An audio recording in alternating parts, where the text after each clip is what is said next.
thanks. Lord God, we thank you for this buck. We thank you for this hunt, Lord, and keeping us going to the very end. And let his memory and this hunt and the time spent with Ryan and Tanya live on for many years. In Jesus I pray, amen. Okay, so what happened? I scouted all morning, never saw a buck. Found 3 groups of does and no bucks with them. And I went back, got camp cleaned up so we could get ready to go tonight. We, as in me and Leo, my horse. And I got back out on the hill about 4 o'clock, and I'm still on daylight savings times because standard time messes me up when we go back to it. I don't know when the sun comes up or down. So I decided I was going to hunt a completely different area than what I'd been hunting. It's kind of some creek bottoms, and I started glassing it about 5 o'clock. It gets dark 6:30, so it was the last hour and a half of dark. And I told myself, don't glass too far away because you're not going to be able to get anywhere before dark, and it's the last day, so it didn't matter if I found one or not.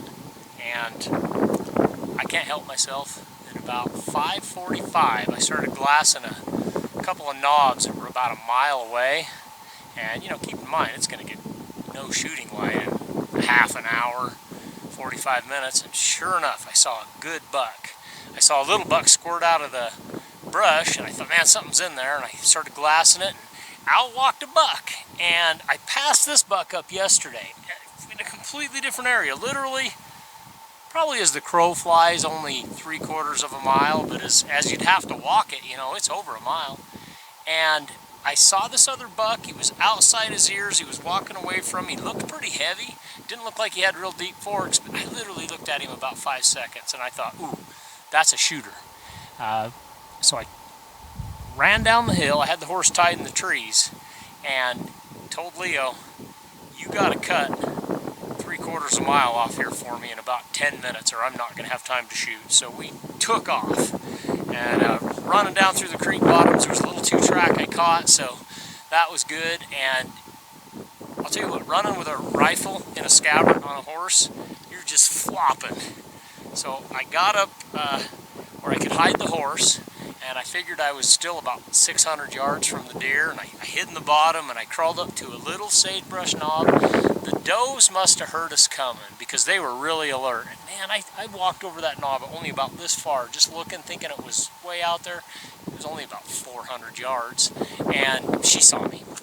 So she took off and kind of went up in the brush, and I got all ready, and I started glassing for the buck. Binoculars all fogged up from running and sweating and trying to wipe him off. And I finally see him. He's about 450, and he's watching her, and she's watching me, and she's kind of moving up the hill. So I have a hash mark for 420, so it wasn't very ideal conditions. I had it laid in a little notch on a post close to the ground, and laid across there, but I couldn't get the butt rested. But I got that hash mark, put it right on his spine, and just as I was squeezing off, I saw that I jerked, and he took off, or I couldn't see him, but I didn't hear him hear it hit. Usually at that far you can hear it hit, and they disappeared into the brush for a couple of minutes. Thick brush, and I thought, well, if they're in there, I can cut another 150 yards off this deal. So I took off towards them.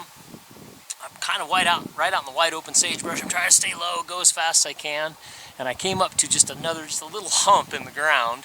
And I snuck up to it and took my hat off and laid it on the hump and got my gun laying on it. And I started ranging the hill, and man, everything was 350. And I saw the does come out up in the brush. And I was glassing him, and I thought, man, no buck. Oh, he must have ran off. You know, I'm 99% sure I didn't hit him. And the does keep looking down the hill, so I keep watching, and sure enough, out pops this guy. And when I first looked at him, I thought, oh man, there he is. And so I got the scope on him, and as I was looking at him, I thought, gosh, that looks like that buck from yesterday. And I'm sitting there thinking, okay, did the buck I shoot at a minute ago, was it this buck? Or was it a different buck? Oh gosh, did I shoot at 2 bucks? You know, I'm just not quite sure. And the does have settled down a little bit now, even though I shot at them. They're in thick enough brush, they think they're kind of hidden. And, you know, he's right on their tails. So, I don't know, probably 30 seconds went by, and I thought, no, There's not two big bucks in there with that herd of does. This is the buck I shot at. I just didn't have a good enough look at him to tell it was the same buck, and now I could see him. So he was a little over 300. I have a 300-yard hash mark. I just put it on him, and pow! And sure enough, whop! I heard it. Usually at those distances you do. And so I stayed on the gun, got another shell in. The does were all jittery, and I saw the one doe look over where he was. I couldn't see him anymore.